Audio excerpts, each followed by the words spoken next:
What's going on, everybody? I am Perry White. I'm the host of the Jaguar Journal. I want to make sure that you guys tune in live each and every Saturday morning from 7 a.m. to 9 a.m. on 107.3 FM. We also have our affiliates in Alexandria, Louisiana, as well as down in New Orleans. And if you're not able to catch us on radio live, you can subscribe to our YouTube channel as well as follow us on Facebook. It's the Jaguar Journal.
Opinionated, outspoken, informative. The Jaguar Journal. Your source for the latest information on Southern University sports and SWAC athletics. A Baton Rouge sports talk tradition.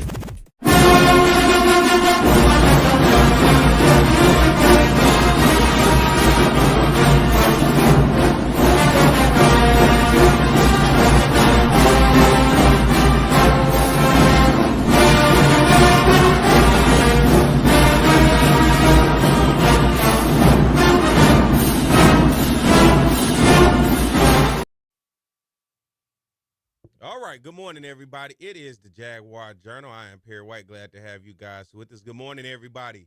Listen on Talk 107.3 FM across the Baton Rouge, capital city area, and everybody watching on our YouTube Live and our Facebook Live. Listen, you've had a whole week to stew on it.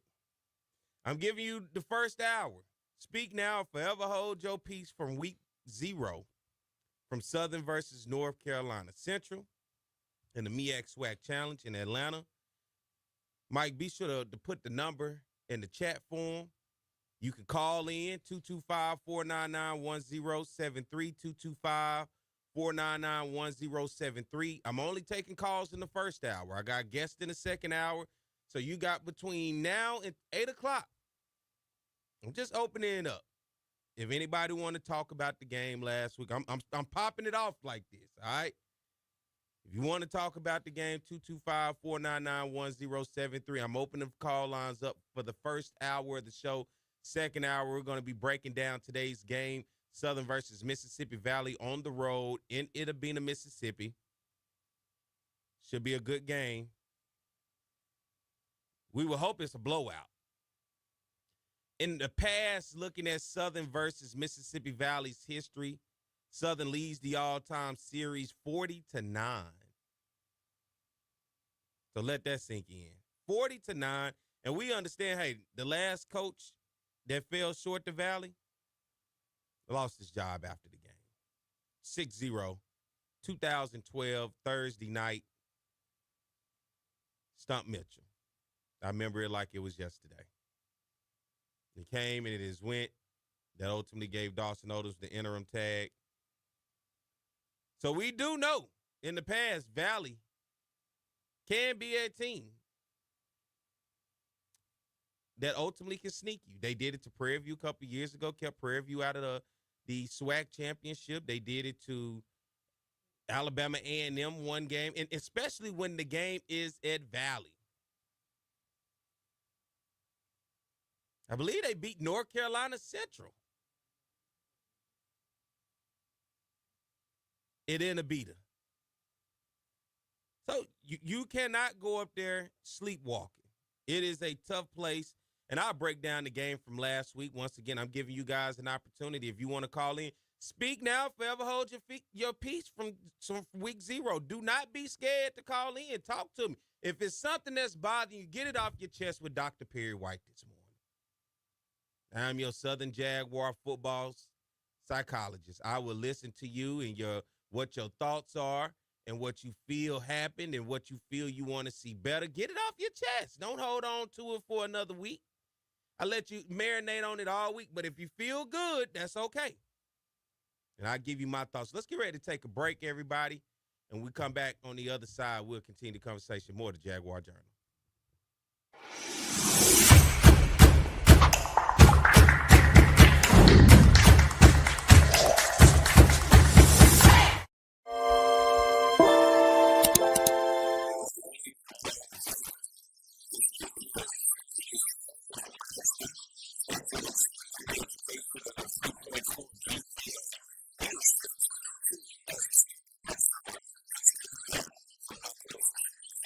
Quincy Richard is the quarterback. And, Don, this is a man who's really changed his game from last season, and he's a graduate student as well. Yes, he has, Bob. Quincy Richard has matured into the unquestioned leader of this Southern University offensive attack. 10 wins this season, and he set school marks for passing yards and touchdown passes. And Bobby's had a lot of help, only 5 sacks on the season. He earned his undergraduate degree back in August. He's taking some master's classes, and he wants to be a lawyer.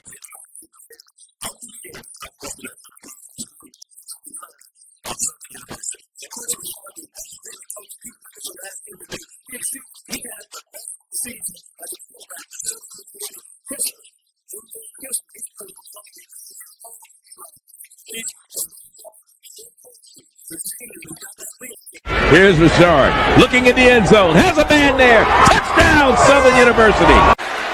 Play clock down to 3. Richard gets it off over the middle. Touchdown! Holmes goes in motion and comes set on a 1st and 10. Richard completes it. That's Ard. Ard down the sideline. He could go. And finally pushed out of bounds. Richard's run for 10 touchdowns this season. He's going to keep it. Richard goes in. Make it 11 for Quincy Richard. Richard wide open. Touchdown, Chris Davis. Oh, does he love playing football even more now? That in the flag against Grambling, holding on the kickoff. Richard looking deep, and it's a touchdown. But only 3 times did he go down. Twice he ran out of bounds behind the line of scrimmage. It goes down as a sack. 2nd and 8, the deep ball, and that's our man, Chris Davis, for the touchdown. Time for today's State Farm Players of the Game. And from Southern University, the quarterback, number 15, Quincy Richard, 34 of 42, 552 yards, 5 touchdown passes. Quincy, on behalf of State Farm Insurance Companies, I want to present you with a trophy for the most outstanding player today. Congratulations.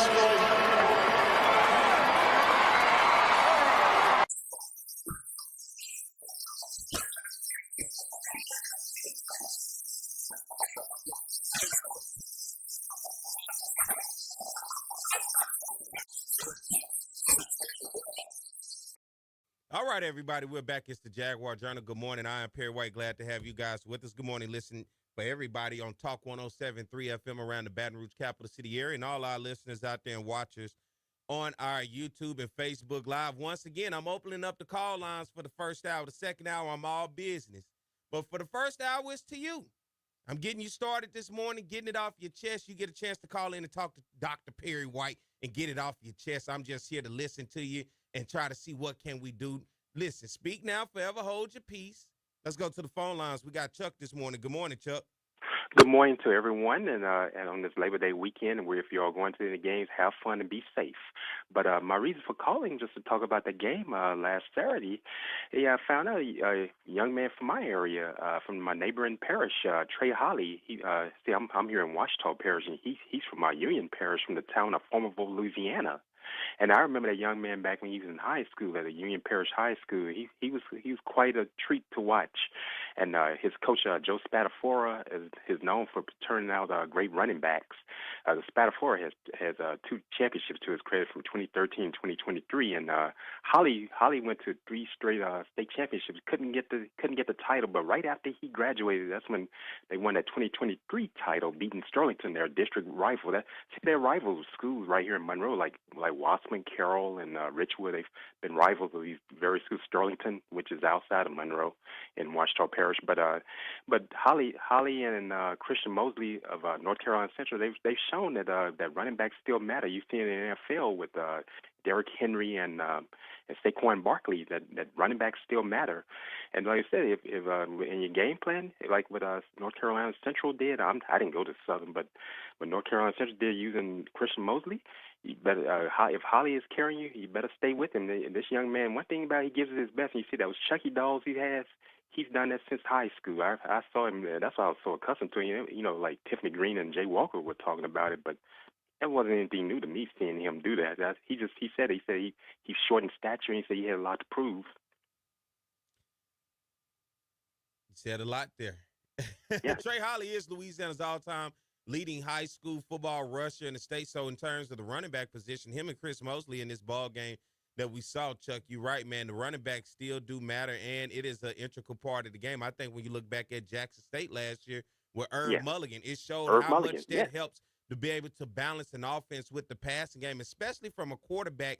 If you don't feel like he can take the games completely under his helm, under control for him, you need that running back to be able to give you that balanced offense that you're looking for. Thank you, Chuck, for a call. I got somebody else behind you. All right, you take care. Have a great Labor Day weekend. All right. Well, man, Chuck, hey, he give you a lot of information at once. Let's keep the calls going. We got another caller. We got Terry on the line. Good morning, Terry. Hello. Terry, you're live. Hey, Pierre, how you doing, man? Good, man. How you doing? Man, I couldn't wait for this morning, man. You already know that, man. I see you doing well. Your neck brace off. Yeah, I healed up very well, man. The wounds don't last too long. And everybody out there, man, we got beat up last Saturday. So on another show, I had to go on, I had to stumble on in there with my injuries of being beat up from last Saturday. But what you got for me, Terry? Talk to me, Southern versus North Carolina Central. Man, let me tell you something, man. That was just horrible to look at, man. And I'm sitting there going, what happened to the gumbo offense? What a variety at? And I'm like, you can't keep just trying to run the ball all day. Okay, I'm glad Trey Hollis did his thing. He's cool. He's good to look at. What the young man named Franklin. I mean, it's good to see them, do that. Okay, but where your tight ends at? No wide receiver screens, no running back screens, no tight end screens. It's just a Manila offense, man. And I mean, it's not hard to defend. So it goes back to what the man said from Jackson State when they asked him about or how he felt about the offense. Nothing. He said it was the same. It was the same. So how are we going to win games if you're going to have the same thing? And then you always talk about this gumbo offense. I'm like, no, what kind of gumbo they used to? Because you can't be eating no gumbo here in Louisiana. That don't look nothing like. This is just heart-wrenching, man. How we going to win something? You can't win like that, bro. And then your defense, man, I've never seen Henry Miller defense ever look like that. I don't know what that was. And so what are we doing? I mean, you can't just depend on Givens on defense. Where was everybody else? You playing 10 yards off the receiver. You giving them yards. What was that? So I'm telling you, man, it's going to be a long season if we don't get this thing fixed. I promise you. And I hate to say this, Pierre, and I'm going to get off here. If they don't fix it, we're going to go over there to Itabena of the day and drop an egg. I'm telling you, they're going to have to fix this offense. Can't keep running the same play over and over and over and over and think ain't nobody going to get used to looking at it and not going to stop it. You got to give us something different. And in fact, if it ain't nothing different, you need to find somebody else different that can make it work. Perry, don't get out here, man. Love you, my brother. Keep doing what you do. Thank you, Terry, man. Appreciate you, brother. 225-499-1073 is the number. So wonder, Chris, where is Chris at? You know, and to hear about those mighty Jaguars and what he say, have they fallen, right? Seeing that game last week, Southern versus North Carolina Central. I'm giving you guys the opportunity. Maybe some of you have gotten over it. You say, hey, it's Mississippi Valley today. I've moved past it. Maybe it's something you want to see in today's game. I'm literally giving you the first hour. If you want to call in 225-499-1073. I see the comments on our YouTube channel are all over the place in terms of people expressing themselves there, but I know there are people who openly want to express themselves in terms of here on the radio waves. You ain't got to give your name. Some of you do want to give your name. Some of you don't, but I'm giving you the whole hour to get it off your chest. Talk to Dr. Perry White this morning. I am your Jaguar psychologist. We're going to talk through. We're going to get you through what you feel you saw, what you feel could be done better. I want you to get it off your chest. I really do. I know you guys have had your conversations around the water cooler at work. You guys have had your conversations around the tree in the neighborhood. You've had your conversations at the barbershop, in your communities, and you had your conversations amongst yourselves just on the phone with your partners saying, man, what was that? I was in Atlanta. I got a chance to see it firsthand. But at the end of the day, before I speak on it, I want to make sure that you guys speak on it. Who we got on line one? All right, Brent. Good morning, Brent. Welcome to the Jaguar Journal. What you got for me? P-Dub, what's up, man? Man, nothing much, man. I can't call it, man. Look, I tell you what, man. I'm echoing the sentiments of the previous caller and, you know, pretty much what's been said the past week over what we saw over in Atlanta last week. But, man, the coaching decisions as far as clock management, I think the game was lost between the last play of the first half and the first drive of the second half, because there's no way that we should have been in a situation to give up 14 points like that way. Just from the pooch kick, I have no idea what that was about. We get the lead and we pooch kick and give them field position.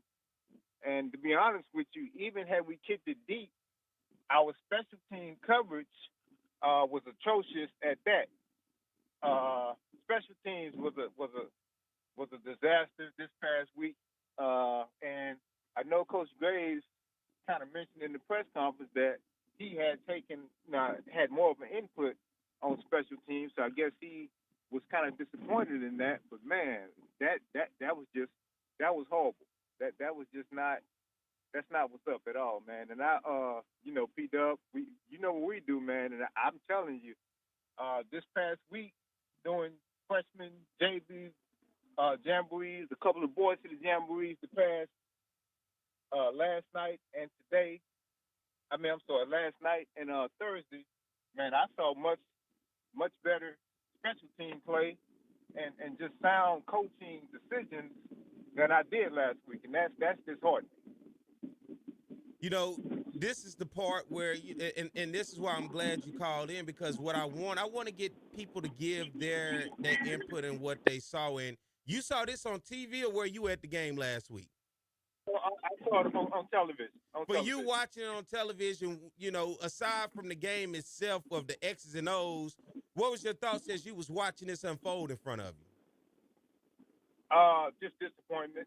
I was utterly disappointed in the defense, and I think the previous caller mentioned about the DBs playing 10 yards off the ball, and then you bailing on top of that. So, man, the quarterback, all he had to do was rise up, and as soon as he gets the ball, get it out to the wideouts, and then on top of that, we were missing tackles. So, if you're playing so far off the ball, then you're not making tackles. When you do get to the man, you're just giving up, you're giving up easy yardage. So, yeah, the defense was nowhere near the dogs they beat. Looked like a bunch of cats out there to me. So, it was Hey, man, but hey, I'm an optimist. I'm an optimistic person, man. So I do believe that we're gonna make the corrections this past week, and gonna be bounced back over innovative today. Now I tell you what, Perry, on the other side of the ball, man, and just going back to the whole situation with Woods, honestly, the game. You can say Thursday, Friday, whatever the kids we left to go to Atlanta, man, the game was kind of in limbo then. And I'm saying that from the standpoint of, you got your number one quarterback. You spent all season, with this guy.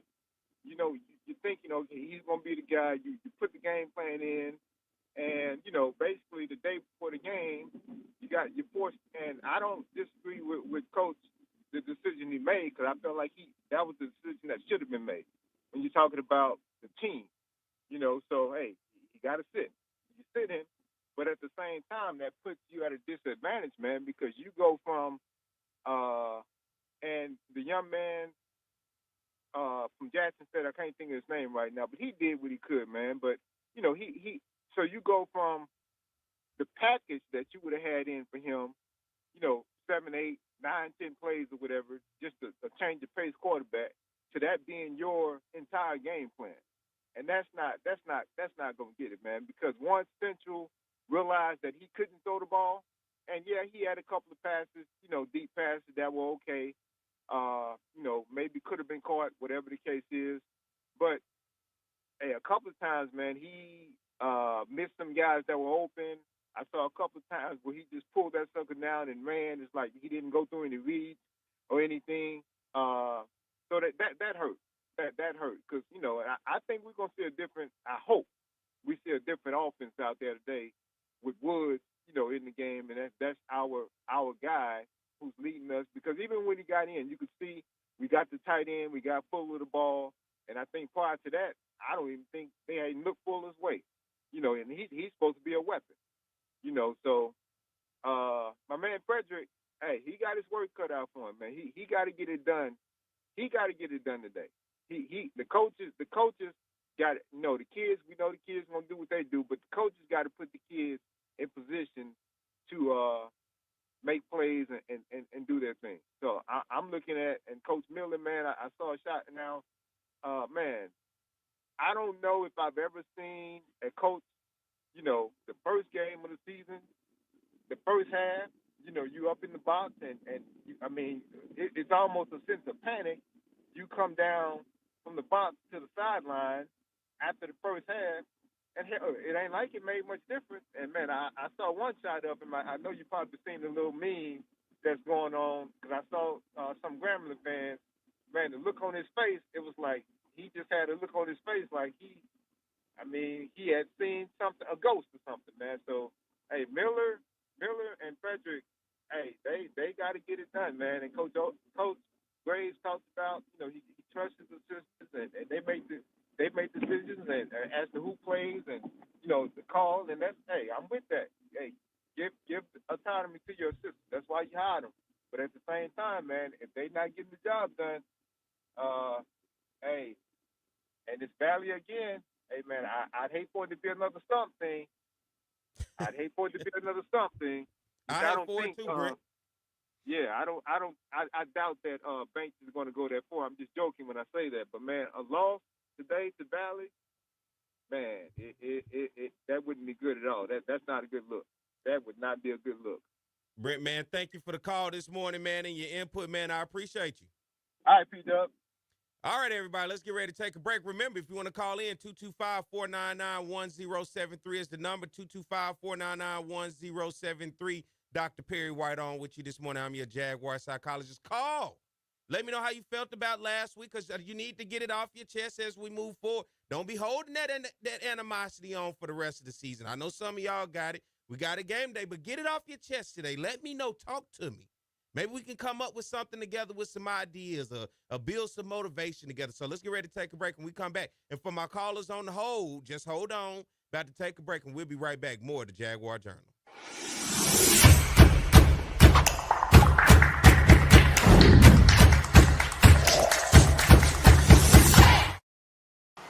It's On the Yard Sports, and I'm Perry White. And what I need for you to do is go follow and subscribe to our YouTube, Facebook, Instagram, as well as Twitter right now. T.R. Ricks is a fifth-year senior who's getting his first chance to drive the train that Bob talked about. And right now, he's driving it quite well because the Southern Jaguars are kicking butt in the SWAC conference. As Bob mentioned, 6-0 overall in the SWAC, and T.R. Ricks has played so well, over 2,000 yards passing. In the last 3 games running the football, he's been over 100 yards on the ground. The respect factor that he gets from his teammates is incredible. As a fifth-year senior who's never started, they elected him captain. And the numbers he has put up are represented on your screen. 27 total touchdowns on the offense, a pass percentage of nearly 60%. He could be the SWAC Player of the Year on the offensive side. Best, and they're going to get a huge dose of the best offensive player in the SWAC, and that being Thomas Ricks. Yeah, what Thomas Ricks has found a way to do is just beat defenses either with his arm, with his feet, or with his leadership capabilities, finding a way to win the games late with fourth quarter comebacks. He showed versatility and athleticism. He's a tremendous athlete that knows how to win, most importantly. Really is a leader both on and off the field. I just think it has come to a maturity level. I have a 4-year-old son, and, when he was born, I had to grow up fast, and, just staying in school and practicing every day, trying to get better every day, just so he can have a better future. It's just been my inspiration. So, I just think that's my motor that drives me and, keeps me in the game. His 4-year-old son, Collier, has not missed a game this season. They throw the football around in Rick's dorm room at Southern, and he says it's great playing football with Collier. 1st and 10. Ricks. He's got Vernon. Vernon makes the catch at the 45. They can run the entire offense with all those guys in the game. Ricks to Vernon. 1st down. Holmes in the backfield. Ricks. 1st down. Gage on the tackle, but not until Ricks picks up the 1st down. 2nd and 7. Ricks. Overstreet's got it. Across midfield. Ricks. As a receiver downfield, it's caught for a touchdown. Territory. Ricks fakes the pitch. Gets inside the 15. He's in the type of young men that represent his philosophy in life and in football. Ricks in a shotgun. He's going to run it out to the 10. And 2nd and 11 after the holding penalty. Sidearm toss. All right, everybody, we're back. It's the Jaguar Journal. I'm Perry White. Glad to have you guys with us. Everybody listening on Talk 107.3 FM around the Baton Rouge capital city area. Glad to have you guys on board, man. As we continue to keep today's show going, listen, the final last week, North Carolina Central 31, Southern 14, ABC, the MEAC SWAC Challenge. Before I get to the callers, give you a quick breakdown of the game. In this ball game, the tail of the tape, Southern University, 15 first downs. The Jaguars went 2 of 10 on 3rd downs, and they were 2 of 3 on 4th down. On the other side for the Eagles of North Carolina Central, 21 total first downs in this ball game, 6 of 11 on 3rd downs, 1 of 1 on 4th down. Let's look at offense in this ball game for North Carolina Central. 409 yards of total offense, 186 yards passing, 223 on the ground. On the other side for Southern, 337 total yards of offense, only 88 yards passing, 249 yards rushing. North Carolina Central controlled the time of possession in this game, 35 minutes and 6 seconds to Southern, 24 minutes and 54 seconds. Let's look at the tail of the tape of the players. Walker Harris, North Carolina Central starting quarterback, 22 of 27 for 186 yards in this ballgame and a touchdown. Chris Mosley, the game's MVP, 17 carries for 182 yards and a touchdown, average 10 yards a carry in this ballgame. On the other side for Southern, Cameron McCoy got the start, the nod at the quarterback position. He was 9 of 14 for 70 yards, no touchdowns passed, no interceptions thrown. Jalen Woods comes in late in this ballgame, 4 of 5 passing in this one for 18 yards. Trey Holly, of course, the big-time run for Southern for 80 yards, 10 carries for 119 yards, and 1 touchdown. And Cameron McCoy with his legs, 9 carries, 93 yards for 1 touchdown, his longest 69 yards in the game. The best receiver in this ballgame was Cam Jefferson, 3 receptions, 23 yards for Southern. All right, let's go back to the phone lines. We got a couple callers on the line. Let's go to Damien. Good morning, Damien. Perry, how's it going? Going good, man. How about yourself? Good. Just eating breakfast over here in Virginia and enjoying the show. First off, let me just say that it's great to have you here hosting Jaguar Journal. Just keep us in the loop for what's going on SU. Man, I'm glad to do what I could do, man. You watched the game last week. Your thoughts? Yes, I did, and honestly, I was not surprised. Initially, I picked us to lose 27-20, but given that Trey Oliver and his boys were more experienced, hey, it showed. I mean, I'll be honest with you. I like Graves. I think he's a really good guy. But to me, and I've said this on Facebook many times, and I've told friends this, he is more of a lieutenant than a general to me. That's just my thought. And in representing Valley State, I saw it in 2012, and I can tell you, the next day after work, a friend of mine who graduated from Hampton University out here, he looked at me and said, 6-0? Yeah, it was that kind of morning for me. I mean, honestly, I don't think we're gonna promise a Valley State, but you never know. Yeah, and that's the thing. And that's the thing about it. You know, as you look at last week, as Coach Graves said in the press conference, we got to look at things critically. We got to be able to make the adjustments and make the changes. And I think, Damien, that is the big thing this week of practice coming into today's game. How do you make those changes? Because anybody know going up to Itabena is definitely set up for what you call a trap game environment. The energy is not always there. It is a tough place to go try to get a victory, especially if you find yourself down to try to pick yourself back up. It can be a tough place. And for Southern, it's uncharted territories because we have not been to Itabena in quite some time. So these players on this team have no idea in terms of representing Southern and going up there to Itabena and finding out what kind of place that is to go play. True. Yeah, and look at the schedule. Honestly, I picked us to be either a 7-win team or an 8-win team. I mean, Fresno State is an automatic loss. It's an FBS school. And you look at teams like Bama State, FAMU, J State, of course, and maybe Prairie View, because Prairie View has a coach from I believe he went to Valdosta State, if I'm not mistaken, in Georgia. Yeah, he was the head coach last year at Valdosta State. Took him to the D2 national championship. Mm-hmm.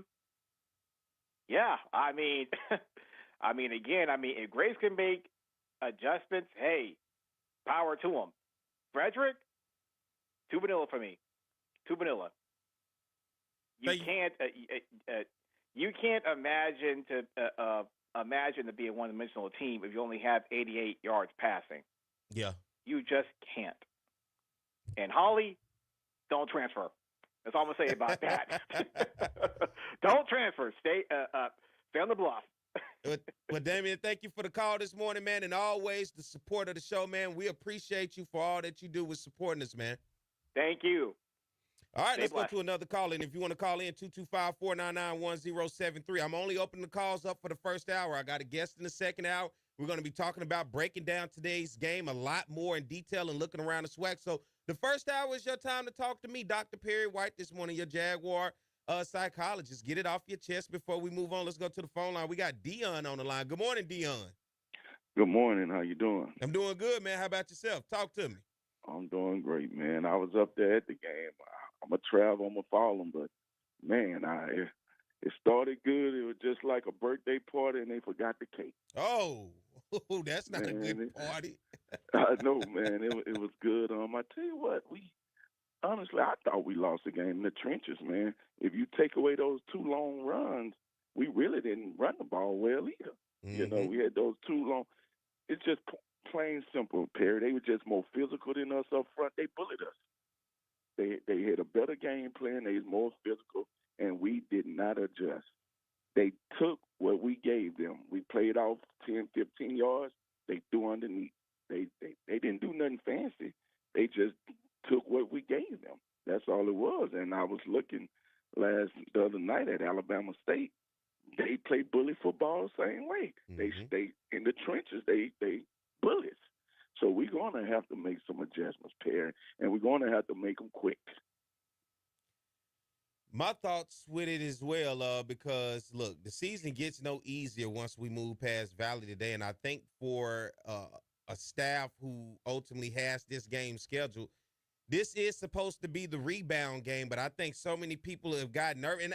And tell me if I'm wrong, when was the last time Southern fans coming into a game against Valley were a little iffy about going into the game against Valley? Perry, I've been following them a long time, and I never been worried about Mississippi Valley. That's like if you see Southern going up and playing Alabama, Alabama checking that's a win. That's how we used to do for Valley. We know that's a win. Well, now I'm nervous today. I'm gonna just be honest with you. I'm nervous. I'm nervous. I'm really nervous. And I think for Southern fans, most of us, we don't want to see what we saw a lot of last year. Those shootouts.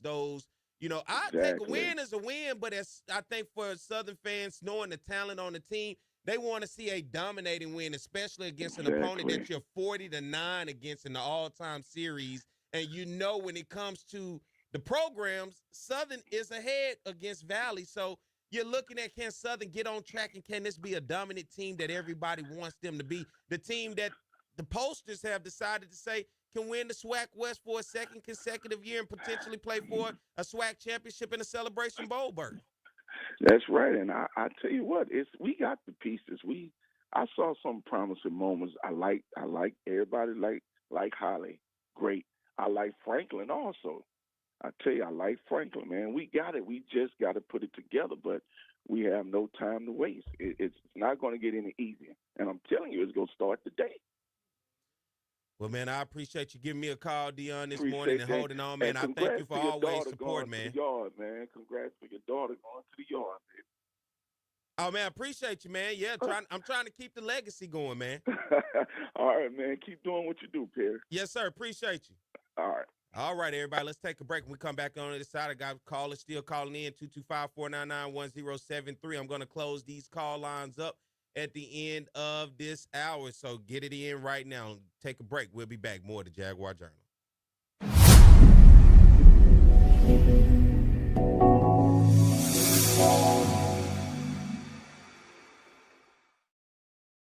Harry, as you do so well, break them down.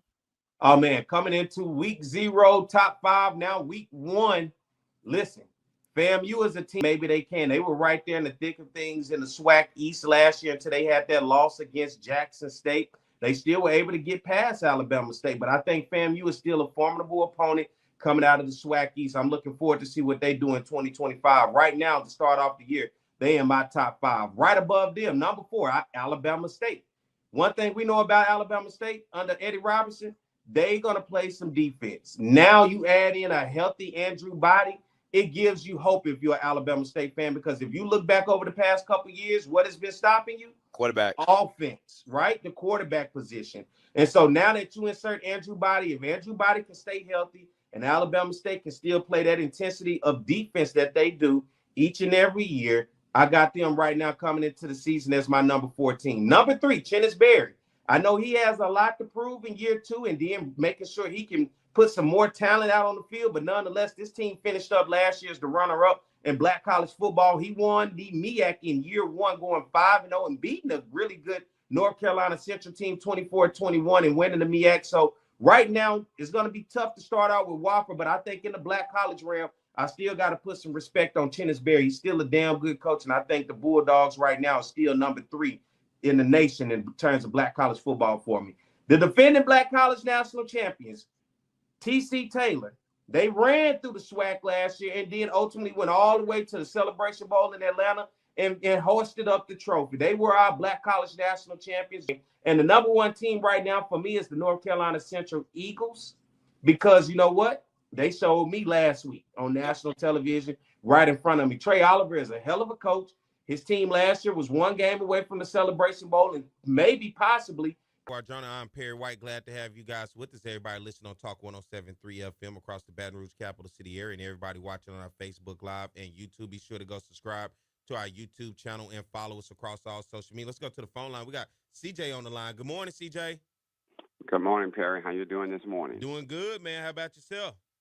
Okay, Perry. We're not all doing good if we true Jaguar followers because, look, I'm just going to tell you like it is. This is the same thing that we've been accepting as fans for the last 5 years. We can't do enough to help ourselves for stumbling over our own selves. Every year we have a chance to win the Jaguar Nation over to our side, be proud, be whatever we want them to be, and what we do, we lay an egg. Guys, we got to look at this from the top down. The same one at the top has been the same one that has produced the product that we see on the field right now. I don't have nothing against Coach Gray or none of his coaching staff. But when you got a 360-pound defensive tackle, and when the play is over with, he's flat on his back every play, when we got our number one player on defense in the nation, having made one sack, he made one tackle, I think. That was it. The defense was horrible. You can't play 10 yards off a receiver and expect to control the game.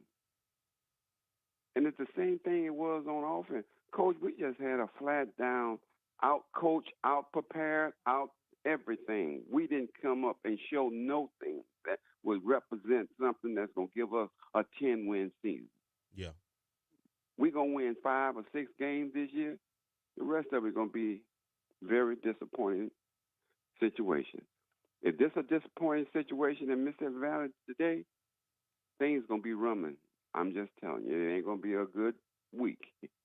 And I just want to say thank you for doing what you're doing. You're a top-notch program. And you go to show you why things are so bad, Perry. Southern University Athletic Department has refused to work with us to help bring about the changes and bring about the things that needed at Southern. They don't want to have anything to do with us, haven't given us nothing, haven't contributed nothing, haven't made nothing, period, in the 25 years that we've been on the air. Thank you. Thank you, CJ. All right, let's keep the call going before I get to the top of the hour. Who we got on the line? Mr. Sargent, good morning. Brother Perry, how are you, sir? I'm doing good, man. How about yourself? Brother, it's just good to be able to wake up early in the morning and talk to you. Well, I'm glad to be here, man. Talk to me. What you got? I got about 4 minutes before I get ready to get to my break at the top of the hour. Talk to me. All right, brother. Then I'm just going to take one, and I'll give you some time to respond. First of all, Perry, one of the things I love about watching you and Scotty is that you guys come up with solutions to problems that are happening, and your solutions also prevent us from running into issues later. After listening to the last call, Perry, man, what does Southern need to do from not just a football perspective, but an athletic perspective on all the sports to really get back on top? Is it money? Is it leadership? Just wanted to get your view on it. And, brother, I hope I see you soon because I owe you a couple of drinks just to help you get over the pain of having to deal with being a Southern fan, right? No bet, no disrespect. Listen. After the Orange Blossom Classic, I may be right there drinking with you, and you know I don't drink. Take care, Brother Perry, and thanks. Oh, man, appreciate the call this morning, man, as always. All right, peace. Oh, he's asking my opinion, I guess, on everything with Southern and talking about. I think for us now, Southern did win some championships in the SWAC last year, and I talk about this a lot. It's kind of one of those. It's a slippery slope, but for me, I think we have to reevaluate as a whole. Where do we want to go? And we need a shot in the arm. I continuously say when what has happened and what has worked for the brand of Jackson State right now, that they continue to ride the high of whatever it was that Deion Sanders brought in. I'm not saying we got to bring in a Deion Sanders, but what I am saying, it was something of a program and a fan base that was dormant. The only other program and a fan base that can match that is Southern's. That's why no matter what you see on the internet, if it got Jackson State on it, their fans are going to support it. They are eager about it. They are excited about it. They like the energy around their program. They like the energy around their band. They like the energy around their school. Southern right now, we don't seem to have that energy. We're just going through the motions. For those of you who has been supporting it since day one, You still got a love for it. But for everybody else, it's kind of like, And we have to get something past that. We have to create the energy. And I think right now, the energy just isn't there. It is a low. It feels low. And that it comes back with igniting the community, igniting the fan base, and giving people something to be excited about. And I just feel like right now we're going through emotion as a school, as a athletic program, as a football team. It just seems to go through the motion. There's no excitement to it. It's just go through the motion. And I think that's what it is right now. We're going through the motion. How long I have, Mike? I want to make sure I'm on track. About 2 minutes. We're going through the motion. That's why I keep telling y'all it matters when you get these big games on national television with the bright lights and you got everybody watching. That matters. That's what excites things. That's what get the applications going through the roof at the school, because kids watching at home and don't know what the hell Southern is, but because I enjoyed the experience watching on TV, I want to go there. Athletics is the front door to your institution. Ask any successful programs. So I just think right now we do not have the energy.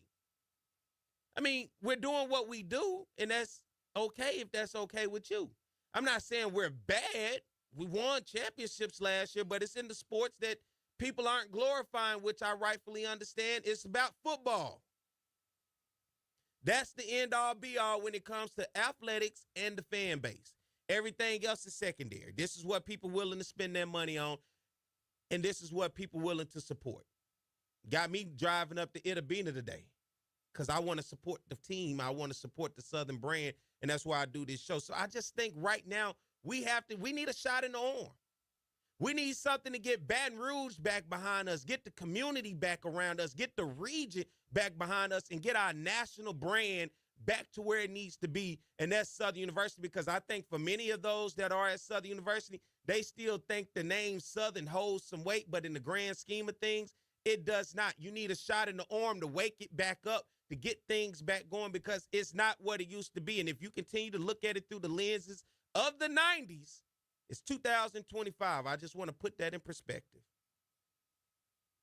So let's get ready to take a break. I'll come back on the side. My man Zach McKenna from FCS Football Central. We're going to be talking about today's game versus Mississippi Valley and Southern. We're going to look back across the SWAC. Hey, did you guys see Andrew Body and UAB? That's Southern's opponent next week, but I hold off and I keep things in front of us. So you guys stay tuned. We'll be back. More of the Jaguar Journal.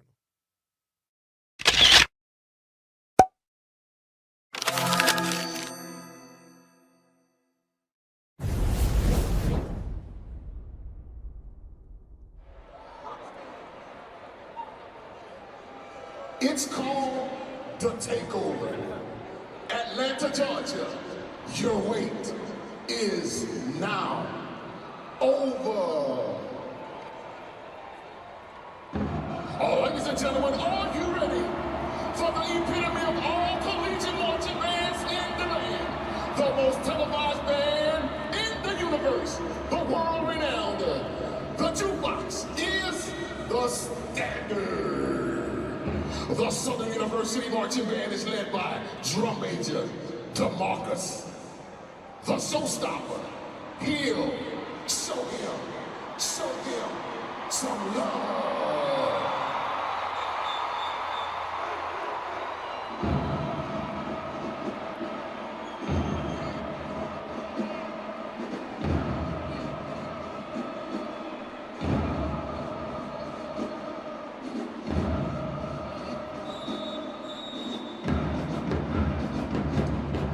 The human jukebox will now take you through a high-stepping downfield drill to the tune. Cooling down by New Edition.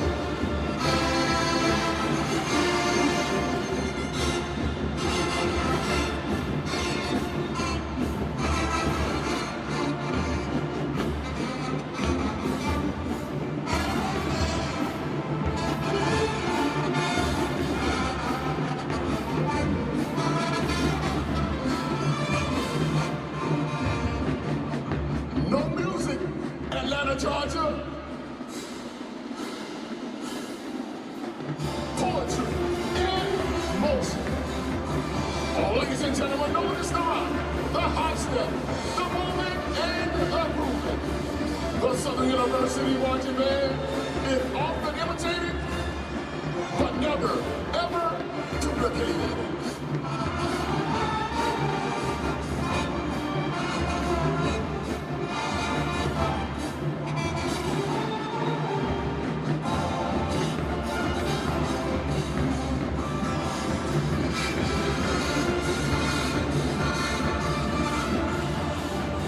Ladies and gentlemen, we all know diamonds are a girl's best friend.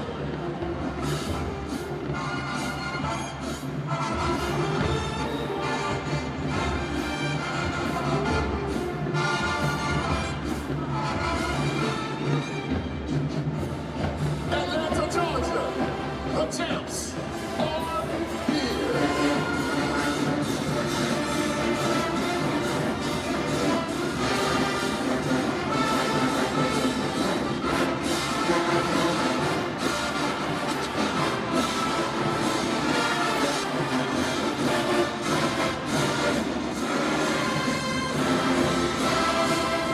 Up to you, the 2025-2026 the Fabulous Dancing Dolls, and they move the groove.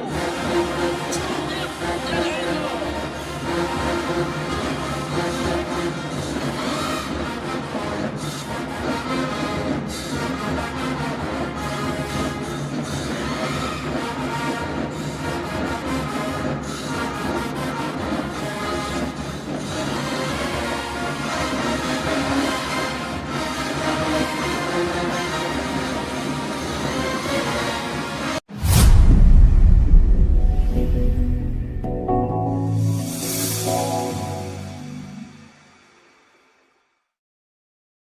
Harry, as you do so well, break them down. Oh, man, coming into week 0, top 5, now week 1. Listen, FAMU is a team that has a lot to prove, but I think nobody –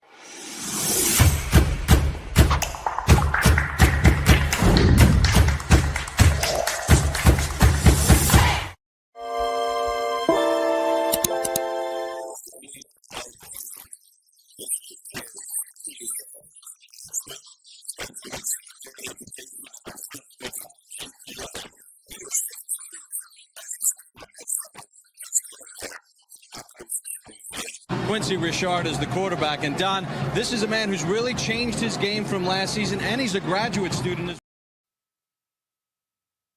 All right, everybody, we are back. It is the Jaguar Journal, top of the hour. Glad to have you guys with us. For those watching on our YouTube and Facebook, little technical difficulty with the camera, but don't worry, my man Mike got it all under control, and the show must go on. Good morning to everybody listening on Talk 107.3 FM around the Baton Rouge capital city area. I'm Perry White. Glad to have you guys with us. And as we continue the show today, Southern University's opponent, Mississippi Valley. Hey, this is going to be a matchup with a lot of people watching because guess what? It's going to be on SWAC TV. So you have an opportunity to watch it at home no matter where you at around the country. And listen, as we continue to talk about today's opponent with Mississippi Valley, nobody better to talk about the FCS, other football teams, as well as right here in the SWAC than my man Zach McKenna from FCS Football Central. Good morning, Zach.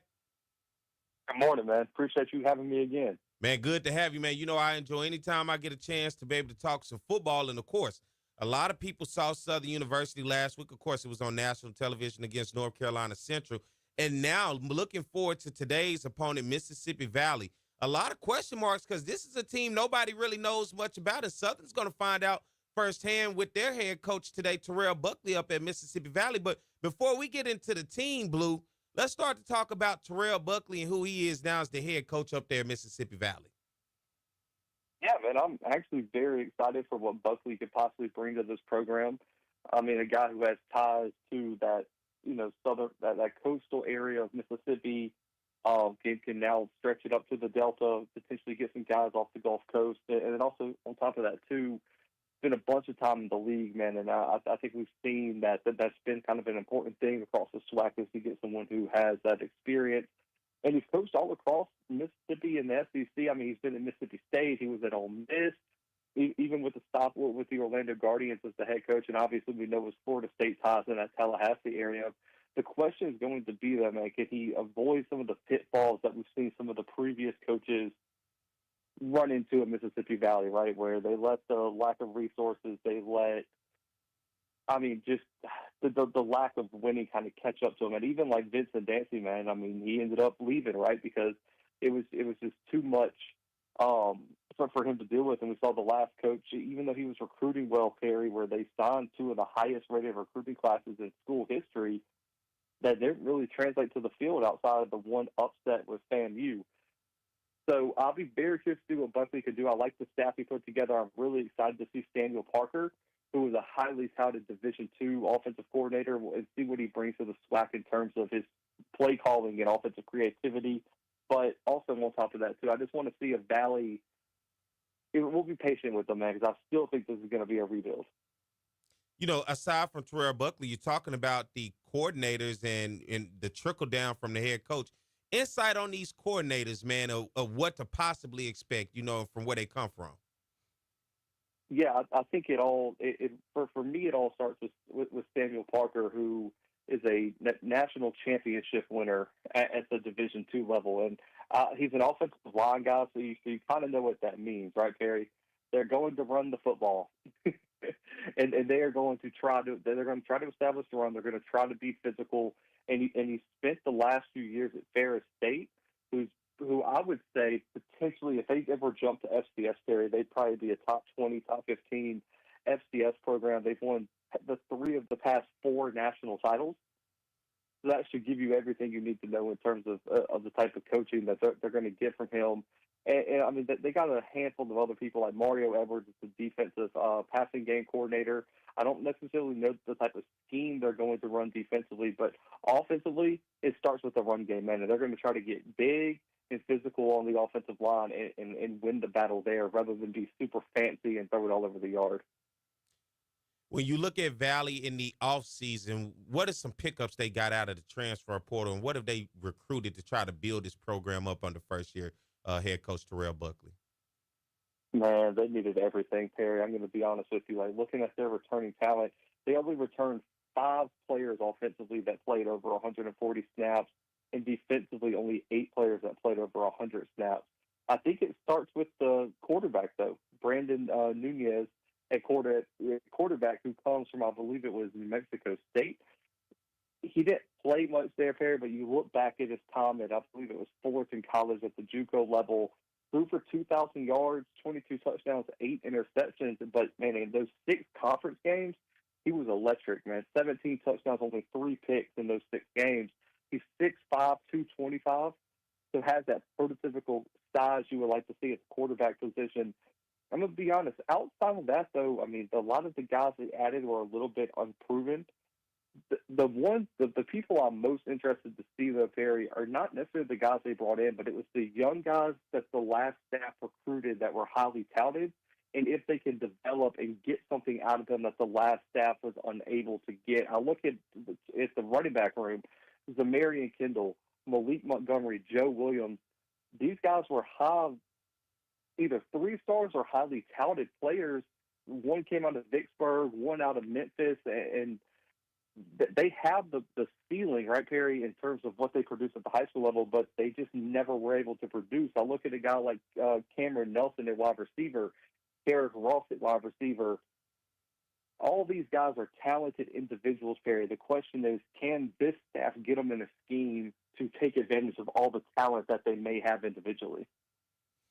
Not only what they were able to go get out of the transfer portal and recruit, but let's talk about what they lost. They lost their top wide receiver last year and some other pieces from last year's team who went on the road and pulled off the upset of the year over at FAMU, snapping their home winning streak. Yeah, you look at all their losses, man. Tajarian Williams is now a tight end at Alabama A&M. He was their starting quarterback last year. You look at Nathan Rembert, who's now at Jackson State.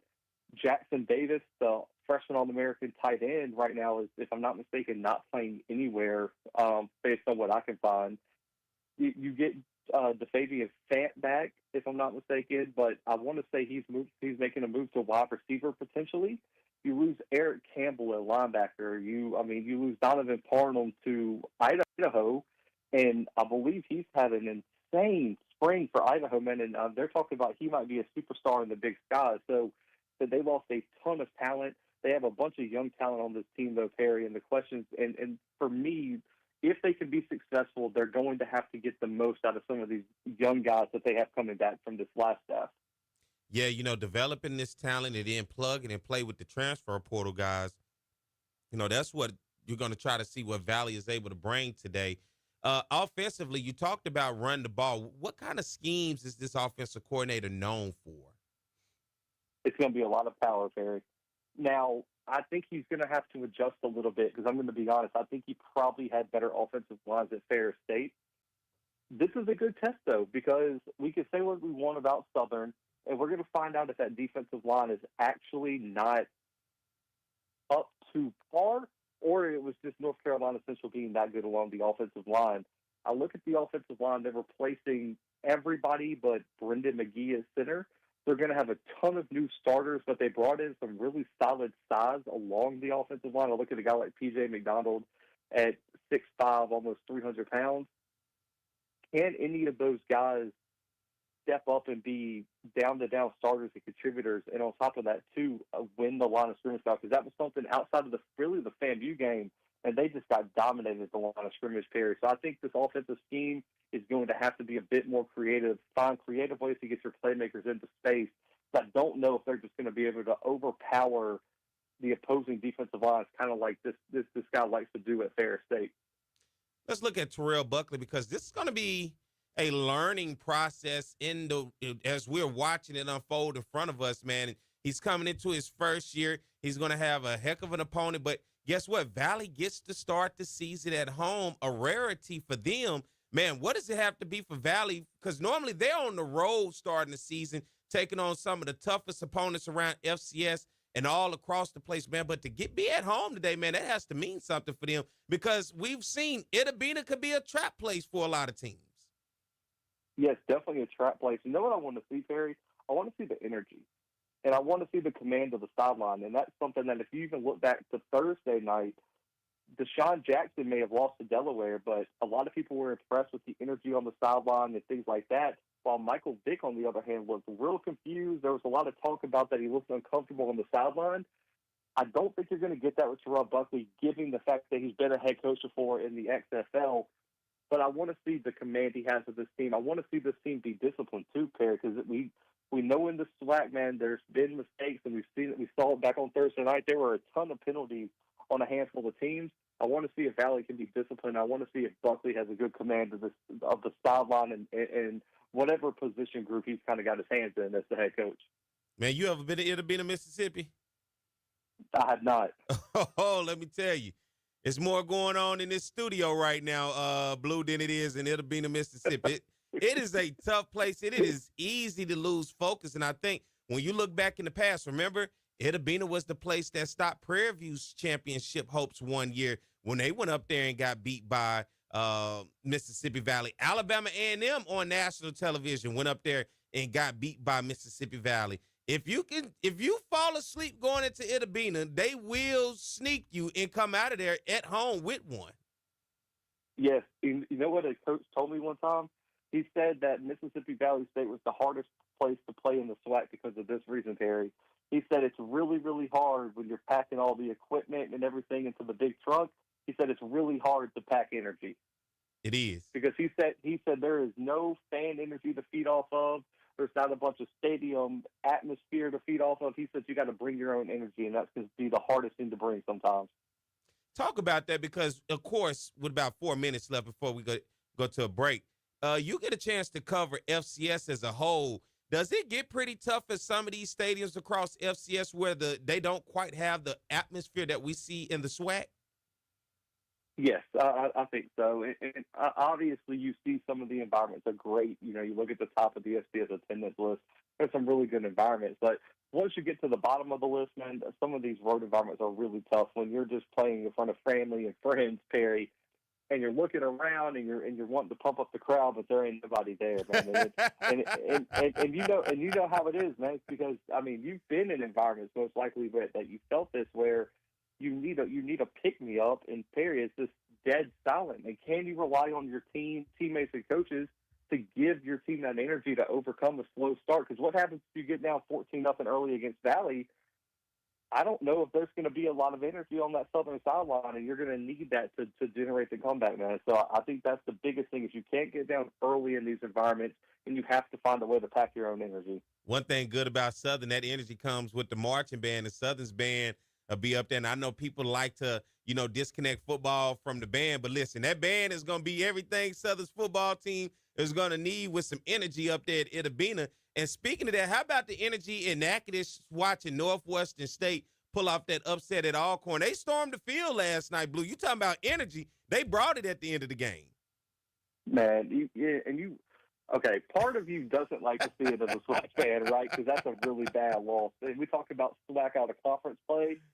Yeah, that's a real black mark on the on the SWAC out of conference record right now. But you got to love it for those fans, man. What is it? Over 1,000 days? Yeah, first win since 2022.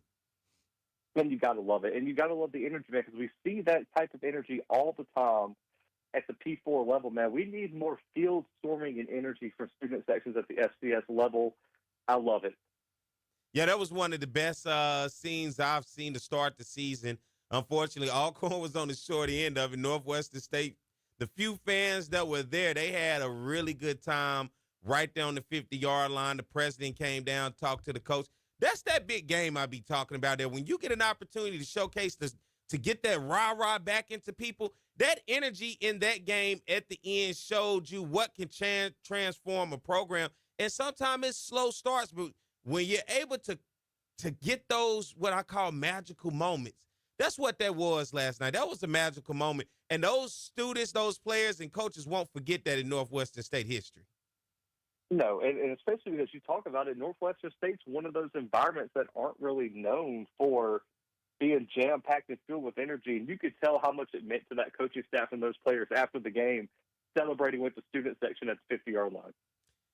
Let's get ready to take a break. When we come back on the other side, Blue, I want to talk about matchups with this Southern University and Mississippi Valley game because it should be interesting. When we saw the matchups last week against North Carolina Central, let's pick these Southern guys and see what they look like up against Valley. So, hey, everybody, let's take a break, and we'll be back. Stay tuned. More of the Jaguar Journal.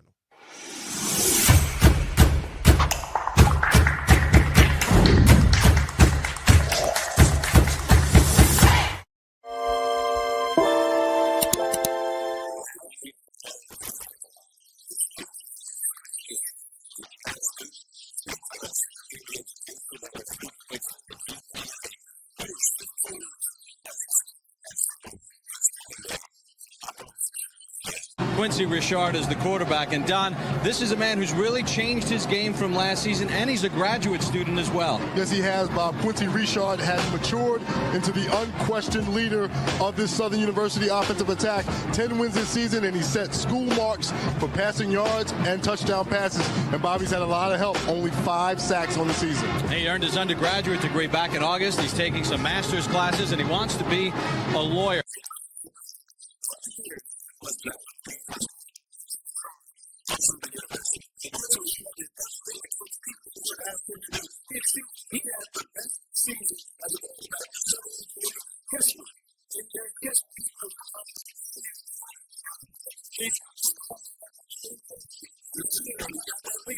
Here's Richard looking in the end zone. Has a man there. Touchdown, Southern University.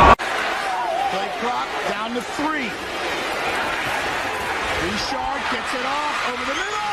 Touchdown! Holmes goes in motion and comes set on a 1st and 10.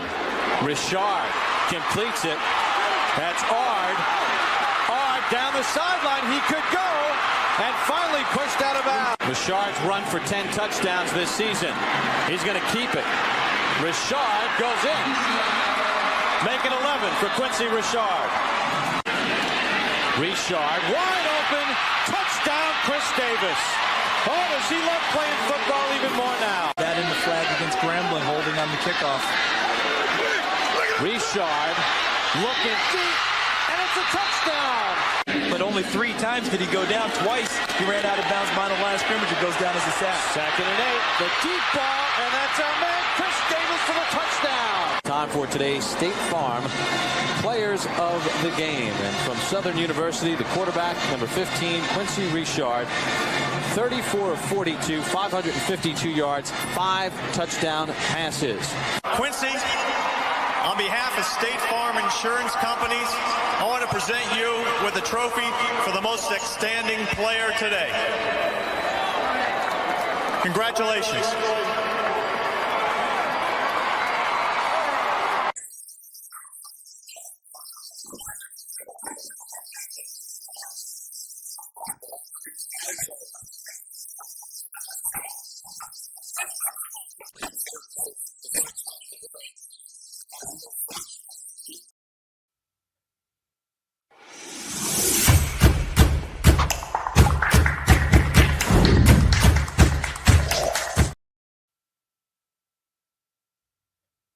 All right, we're back. More of the Jaguar Journal. Glad to have you guys with us, man. It is Saturday morning, and we keeping things rolling. Once again, want to apologize for people watching us on our live stream. Little technical difficulties with our camera, but don't worry, the show must go on.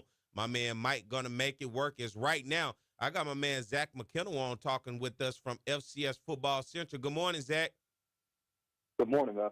You know, as we continue the conversation, we broke down talking about the coaching staff up in Mississippi Valley. We talked about the type of environment it could be, what this can feel like a trap game, because we've seen teams go up there and fall victim to it being a Mississippi and Mississippi Valley and coming out with an L. And for Southern coming into this ball game, man, I think for a lot of people, they saw that tough matchup against North Carolina Central. And as you start to unpeel the layers, you kind of went towards it a little bit in the first segment, talking about the D-line and can they shake back, and saying that Valley's offensive line is going to be ready and Valley's going to want to be a run-first team. But let's look up at these matchups, and let's start with the trenches as we begin to work our way out looking at this. Let's look at first Mississippi Valley's O-line versus Southern D-line. And for you, give us some names and matchups that you think could possibly be something to watch in the trenches today for Mississippi Valley and Southern. Yeah, I'm actually very, very curious to see how Southern gets Kelby given some one-on-one matchups. That's going to be so important, man, because they got him a handful this past weekend and he just wasn't able to capitalize. I think that this is a game that you're going to have to see Kelby Givens take over. And I also want to see if Southern can find somebody, Perry, on the interior defensive line that can move. Because there was just too many times that interior defensive line was just slow getting to the point of attack and just got blown off the ball. Like I said, Valley's going to have so many new faces on the offensive line. The one guy to really watch is Brendan McGee there at center. He had an okay year last year, but everybody else on that offensive line is going to be a new face, Perry. They brought in a ton of talent. And so I'll be very, very curious to who gets to start there. One guy I'm interested to see if gets to start is P.J. McDonald, who is the 6'5" sophomore out of Metairie, Louisiana. So I'll be very curious to see how Valley's offensive line plays. But this should be a game, Perry. If Southern's serious about winning the SWAC West, they have to win the line of scrimmage battle.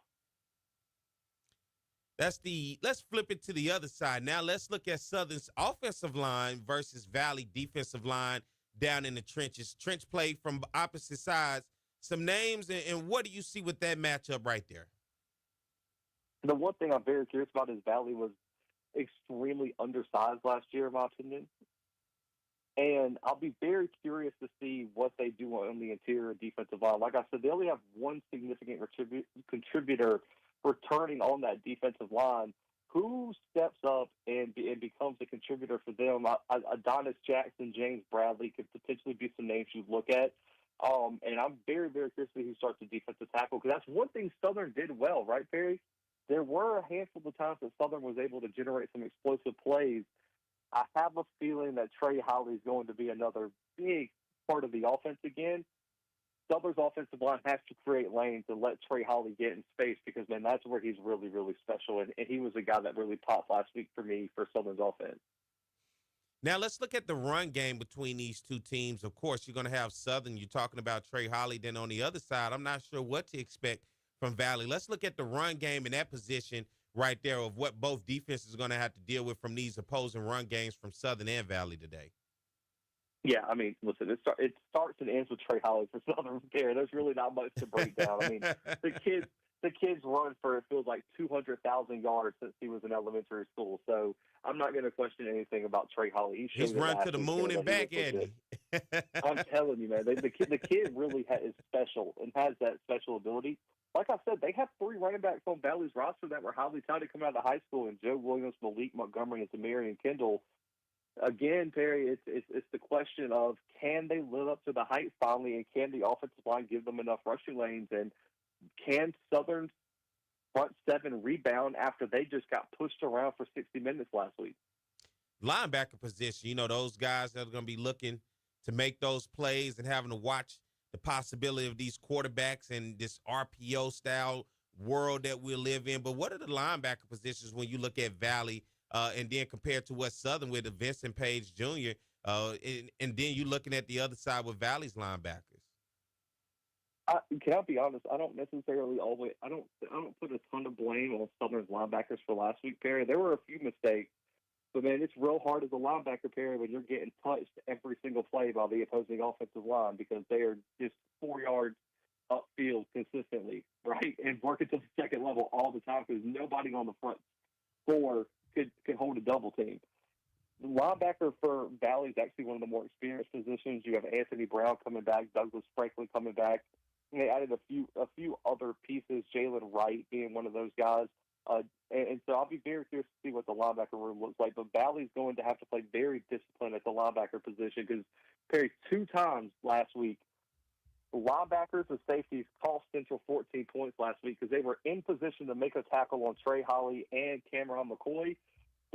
Cameron McCoy looked off a linebacker and just caught him in space. Trey Holly made a guy miss in the hole, and you saw what happened. If Valley's not disciplined with their eyes and or fundamentals, which is always a problem in week 1 to 0, that could be a big thing because Southern could turn one missed tackle into a touchdown. Let's look at this matchup right here. Wide receivers. Let's go Southern's wide receivers versus Valley's secondary. What do you see in that matchup right here? Southern's wide receivers core versus that Valley secondary group. Perry, it's Southern's wide receivers versus Southern wide receivers, man. They had a chance to make so many plays last week and just drop the football. It really didn't help out their quarterback. I don't think Cameron McCoy played well, Perry, but you can't tell me there wasn't a handful of plays that could have been made if they would have just caught the football. And so that's going to be the thing. Can they make the catch when the ball is there? This is a big opportunity for this wide receiving core to redeem itself. With Valley's secondary, they actually have a good bit of experience coming back. Kobe Bird, Prince Ijamoa. You have Brandon Purifoy and Callie Bird at safety. Donovan Green comes back at corner after being a rotational piece. The secondary is actually pretty experienced. I'll be curious to see if they can all take a step forward because a lot of those guys are young. You also got Caleb Canada in the back end of the defense as well. So those are a handful of names you need to look out for this weekend. All right, Lana, let's flip this thing. Valley's wide receivers versus Southern secondary. What do you see here with this matchup with the film already out on Southern secondary out of last week? Yeah, it starts with Cameron Nelson and Carrick Ross, both of which had pretty solid years. Last year, Jacoby DeFabian Fant is going to be a hybrid wide receiver running back type of guy. I'll be very, very curious to see if Cameron Nelson can take another step forward. I like his size of over 6'1". Carrick Ross is more of like that slot guy that could go make a play. And you also got Eugene Luckett coming back. He's one of the older guys in the room, and I would really like to see him take on a bigger role for Valley. At corner for Southern, I don't think they play terrible. The problem is because of the scheme that Southern was forced to run, they just had to play so far back. I would like for Southern to let their DBs be a little bit more aggressive on the outside. I think you, me, and everybody else in the Jaguar Nation, as we saw those opening drives of North Carolina Central just really taking advantage of that space and opportunity. And I mean, on a hitch route, if I can get 5 yards a pop, you better believe I'm going to get it every time and then run the ball. That's a recipe for success when you're looking for first downs, especially converting those third downs. Yeah, that's the big thing. And also, too, it's just because the safeties had to come in the box and help, the Southern was just getting dominated up front. I find it hard to believe Valley is going to dominate the line of scrimmage like Central did, so maybe that will allow Southern to be a little bit more aggressive on the outside because they can keep 2 safeties over the top. Let's look at the quarterback battle here, of course, between these two teams. Southern, of course, we know Coach Terrence Graves has said it's been back and forth between Cameron McCoy and, of course, Jalen Woods. But on the other side, you're going to have a new face at quarterback for Valley, man. Let's talk about the quarterback. Who has the better quarterback room coming into this ball game today? It's still Southern. I mean, let's not get crazy here. It's Southern. You know, they brought in Brandon Nunez. They got Ruben Lee back on the roster as well. Josh Brown they bring in. I think Brandon Nunez is going to be the guy. I'm not 100% sure because Valley hasn't released their depth chart yet. He would be my pick, though. I still think Southern is going to be so much better when Jalen Woods is in the game, Terry. That's just my opinion. I'm a big Jalen Woods guy. I've seen the flashes of him being good. I think you're going to have packages for Cameron McCoy because of his athleticism. But at the end of the day, you limit your offense so much because of his limitations as a passer. Looking at special teams-wise, you know, all three phases of the game, and we saw special teams be a problem with Southern last week. But looking at Valley special teams-wise, man, hey, we can't forget the special team recruits. What is Valley looking like on special team? Maybe possible return guys as well as in the kicking game. Yeah, return guys, I'll be honest, I'm not 100% sure there, but I will say Valley had some special teams issues last year, too. They made a midseason change with their special teams coordinator, who's not there anymore, obviously, but I'll be very curious to see what they look like in the special teams because if you remember, Nathan Rimbert handled a lot of their punt return duties. So I'll be curious to see who they give that to. Now, I think Carrick Ross is your guy in terms of punt return, Perry, but outside on kick return, it'll probably be a combination of Carrick Ross and DeFabian Fett at kick return. Both of them were the number 2, number 3 guys on kick return last year, but they did have some problems in the return game last year, Perry, in terms of covering kickoffs and punt returns, and that's something that Southern needs to look for to maybe exploit.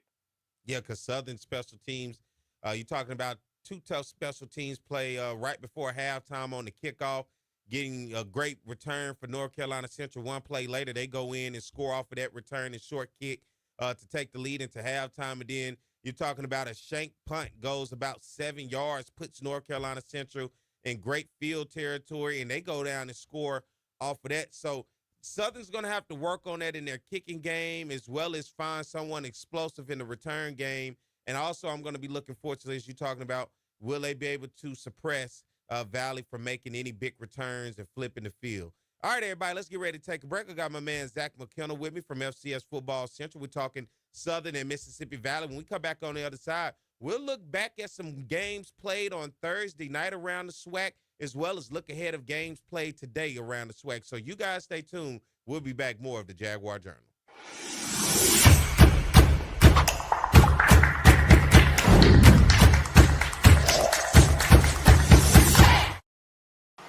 It's On the Yard Sports, and I'm Perry White, and what I need for you to do is go follow and subscribe to our YouTube, Facebook, Instagram, as well as Twitter right now. T.R. Ricks is a fifth-year senior who's getting his first chance to drive the train that Bob talked about. And right now, he's driving it quite well because the Southern Jaguars are kicking butt in the SWAC conference. As Bob mentioned, 6-0 overall in the SWAC, and T.R. Ricks has played so well, over 2,000 yards passing. In the last 3 games running the football, he's been over 100 yards on the ground. The respect factor that he gets from his teammates is incredible. As a fifth-year senior who's never started, they elected him captain.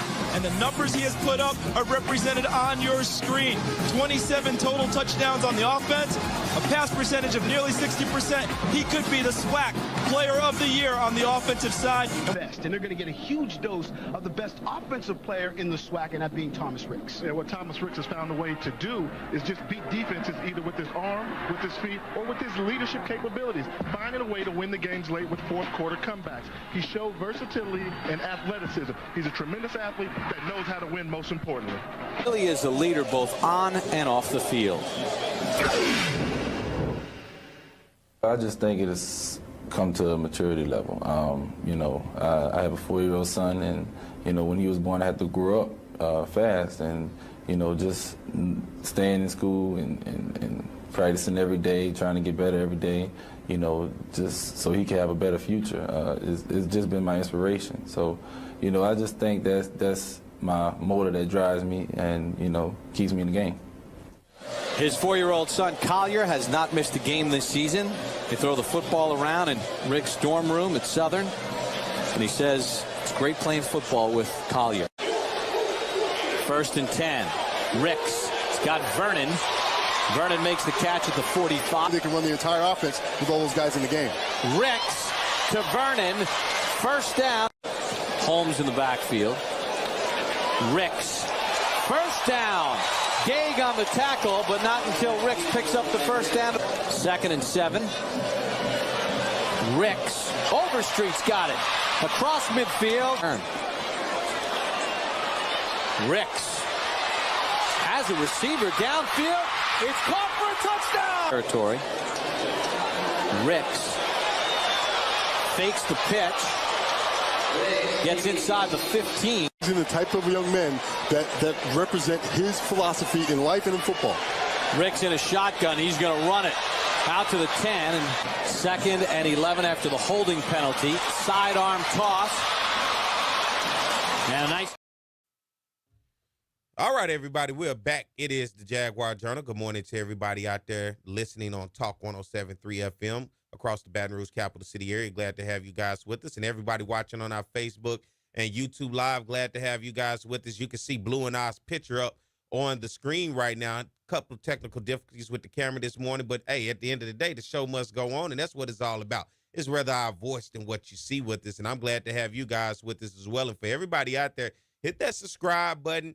And be sure to follow us on X, on TikTok, on Instagram, as well as Facebook, and hit the subscribe button on our YouTube channel. You also can keep up with us on Apple Podcasts as well as Spotify. We would love for you to continue the journey with us. Got my man Zach McKenna, FCS Football Central. Good morning, Zach. Morning, man. All right, as we continue, let's talk about some games played on Thursday night as we got week 1 of the college football season going. And let's start over in the MEAC. It was the debut for Michael Vick as Norfolk State took on Towson in this ball game. It was all Towson. 27-7 as Vick and Norfolk State looked like they couldn't get much going. Let's break this game down. Norfolk in this game, 3 of 13 on 3rd down conversions and 1 of 14 on 4th down. They only had 279 total yards of offense, 240 passing, and only 39 yards rushing. Blue on the other side for Towson. They went 9 of 17 on 3rd down. They were 1 of 1 on 4th down. 323 total yards of offense, 187 in the air, 136 on the ground. Time of possession, 31 minutes and 5 seconds for Towson. For Norfolk, 27-35. 1 turnover in this ball game, fumble for Towson. But nonetheless, man, Towson starts the season 1-0 and sends Vick them to the losing column. Yeah, a really, really tough performance from Norfolk. They didn't even score till late in the 4th quarter. Towson looked really, really good, though, man. Andrew Endorf at quarterback is legit. It's a true freshman. 3 touchdowns for him. No turnovers. I was really surprised that Norfolk lost the line of scrimmage battle like they did. They really struggled to run the football, only 1.3 yards per carry on Thursday night. And Otto Kuhn steps in at quarterback, man. Looked actually really good. Izzy Carter did not live up to the hype whatsoever, Perry.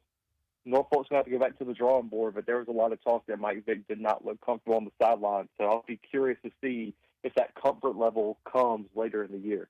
Move to another game played with a MEAC team, this time taking on a rival, Delaware versus Delaware State. It was Delaware in this one, 35-17, as the Blue Hens get the victory over the Hornets in this one. Delaware State only 6 of 14 on 3rd down. They were 2 of 2 on 4th down. 349 yards total offense. And Deshaun Jackson's debut as a head football coach, 149 in the air, 200 on the ground. Penalties, though, over 100 yards and penalties, 13 of them to be exact, 2 turnovers in this ball game. Delaware State did lead time of possession, but on the other side for Delaware, 8 of 13 on 3rd down. They was 2 of 2 on 4th downs, 409 yards of total offense, 272 in the air, 136 on the ground. They had a turnover as well. Nonetheless, Delaware was able to get it done over Delaware State, and it was Coach Deshaun Jackson's first game as a head football coach. Yeah, I was actually a little bit impressed with Delaware State at times. I was really impressed with their ability to run the football over 200 yards rushing. Marquise Gillis looks the part with 123 of those on 7 yards per carry.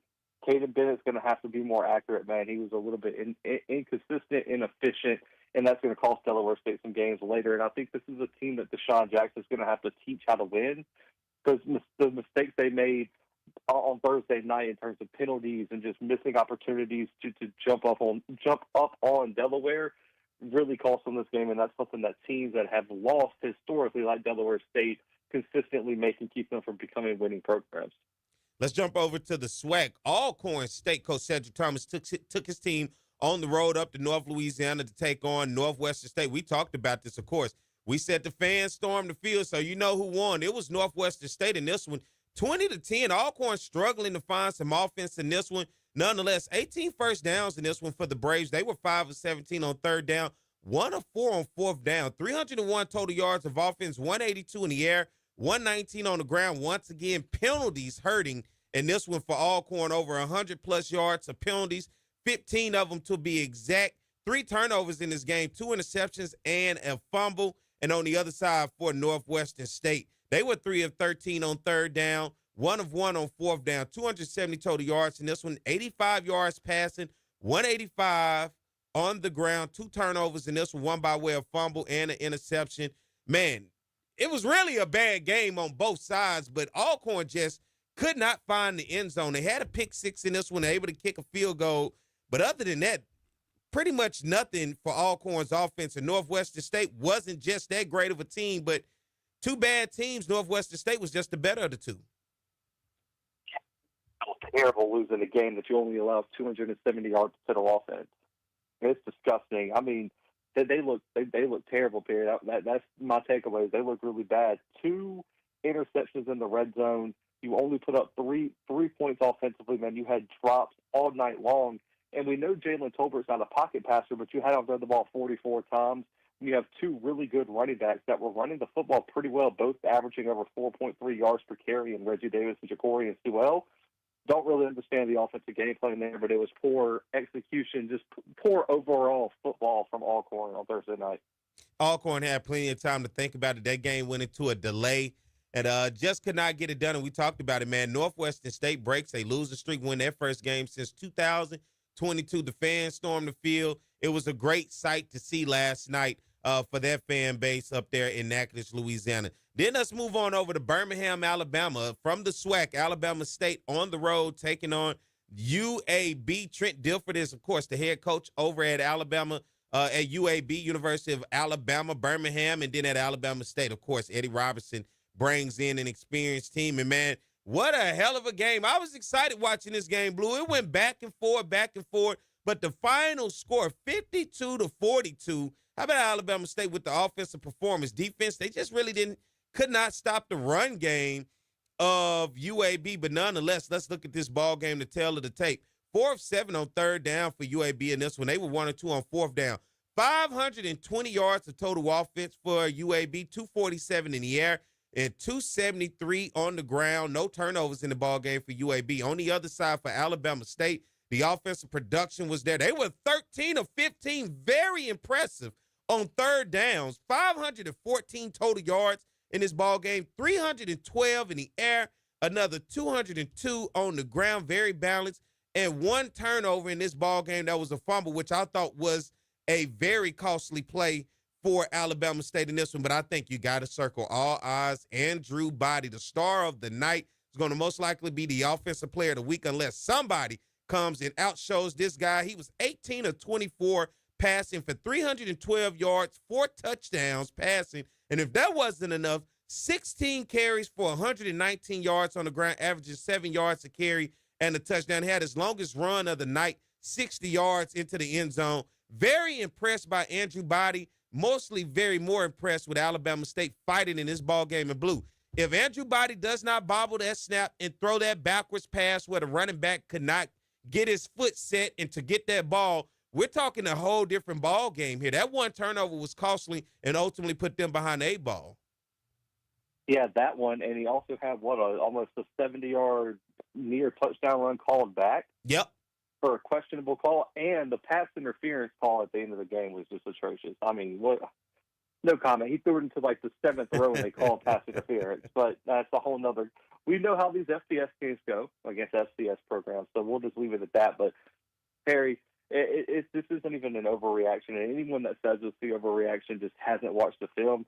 When he's fully healthy, Andrew Body's the best quarterback in the SWAC, and it's not even a conversation. There's nobody else in the SWAC that is capable of throwing for 312 yards, 4 touchdowns, running for another 119 and another touchdown against an FBS opponent. I mean, Perry, when's the last time we saw a quarterback put up that type of stat line in the FBS game? Pretty, man. Listen, that was off the chain. And listen, I can't forget from the wide receiver position, Jalen Jones. 6 receptions, 174 yards, averaging 29 yards a catch, and 1 touchdown. He had as long as 69 yards as well. So not only is it Andrew Body, and you look at Hossclaw from the running back position, 14 carries, 54 yards, and a touchdown. But that group of receivers, man, they looked the part for Alabama State. Yeah, Jalen Jones, Harrell, also Greg. I mean, all those guys did well. 4 different receivers caught a touchdown on Thursday night, Perry. Man, it was an outstanding performance, and we saw some creativity from Alabama State's offense. They were able to run the ball. They were able to throw the ball. And Andrew Body made some incredible throws, man. I mean, putting it on a rope at times. And so I was really impressed with Bama State. I think defense was going to go through some growing pains, which we all kind of predicted. But, man, what a performance. And it was so great to see Andrew Body finally put the doubt to rest after 2 seasons of trying to overcome an injury. And, you know, I wasn't sure if I saw this correct, but Carl Ligon, is that the same Carl Ligon that was on the Southern University roster at one time? I believe so. Yeah, I saw him out there. So, you know, I was curious when I saw him. I said, man, look what Bama State's pulled up. But nonetheless, for me, man, I think I'm not going to overlook today's game. But, of course, Southern's next opponent is Alabama State. And you're talking about a team putting up 42 points. I don't care what nobody say. This is the same UAB team that blew out Alcorn last year. And at the end of the day, when I watch what Eddie Robinson and this Alabama State football team was able to put together, man, I was highly impressed. And it began, my antenna started going off saying, man, if they able to do this against UAB and looking at the schedule ahead, this could be spell some trouble for teams ahead on their schedule. Yes, I agree. And that Southern game is going to be the ultimate test because everyone's going to discredit Andrew Body and discredit Bama State saying it's just one game period. If Andrew Body goes out here and does this again against Southern, man, we're going to have to have a conversation.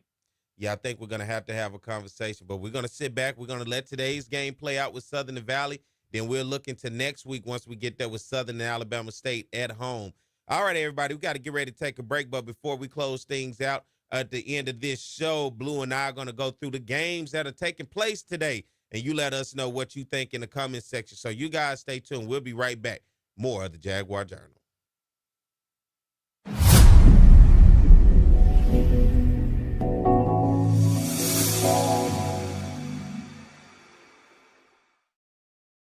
Harry, as you do so well, break them down. Oh, man, coming into week 0, top 5, now week 1. Listen, FAMU is a team that they can. They were right there in the thick of things in the SWAC East last year until they had that loss against Jackson State. They still were able to get past Alabama State, but I think FAMU is still a formidable opponent coming out of the SWAC East. I'm looking forward to see what they do in 2025. Right now, to start off the year, they in my top 5. Right above them, number 4, Alabama State. One thing we know about Alabama State under Eddie Robinson, they're going to play some defense. Now you add in a healthy Andrew Body, it gives you hope if you're an Alabama State fan, because if you look back over the past couple years, what has been stopping you? Quarterback. Offense, right? The quarterback position. And so now that you insert Andrew Body, if Andrew Body can stay healthy and Alabama State can still play that intensity of defense that they do each and every year, I got them right now coming into the season as my number 14. Number 3, Chennis Berry.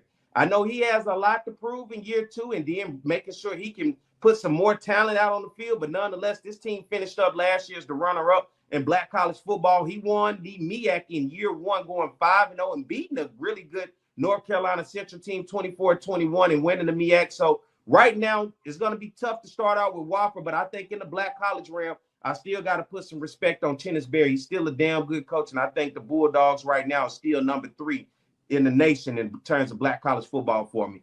The defending Black College national champions, TC Taylor, they ran through the SWAC last year and then ultimately went all the way to the Celebration Bowl in Atlanta and hoisted up the trophy. They were our Black College national champions.